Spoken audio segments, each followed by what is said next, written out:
boîteaculture.com.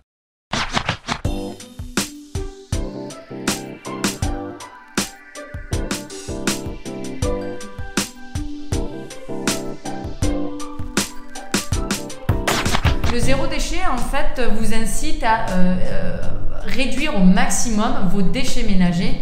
Mais en fait, un mode de vie zéro déchet se traduit en une vie meilleure basée sur les expériences et non les biens matériels. C'est vraiment une vie qui est basée sur le verbe être et non avoir.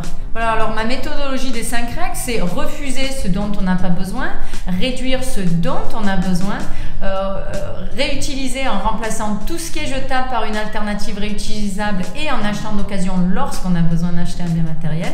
Ensuite, en recyclant, mais recyclant seulement ce qu'on ne peut pas refuser, réduire, réutiliser. Et enfin, c'est composter le reste. Simplement vous remercier à tous d'être ici ce soir, c'est vraiment un honneur d'être sur mes terres natales. Beaucoup de ce dont je parle, bien sûr, dans le livre, c'est des trucs que mes grands-parents, mes arrière-grands-parents faisaient. Bien sûr, mon mari et moi avons des travails à temps plein, mais on s'est donc rendu compte que le mode de vie zéro déchet est tout le contraire de ce qu'on se serait imaginé. Je crois que beaucoup s'imaginent qu'il faut être poilu, décoiffé, habiter en pleine cambrousse. Il y en a qui pensent que je me rase pas, je n'ai pas de poil au poil. Mais aussi, beaucoup s'imaginent que cela va prendre plus de temps et coûter plus, et c'est en fait tout le contraire.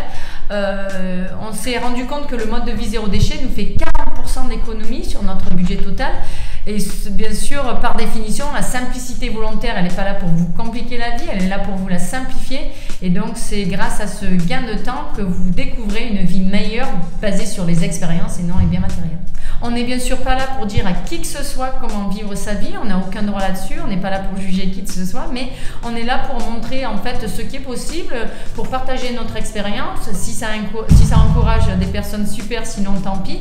Mais en tout cas, notre mode de vie, le livre qui est aujourd'hui traduit en 15 langues, le blog et votre travail, par exemple, le travail des médias, de la presse, nous a permis de lancer un mouvement global. Aujourd'hui, il y a des milliers de personnes qui ont été inspirées de se lancer, et certains d'entre eux même sont allés plus loin en ouvrant des magasins de vrac.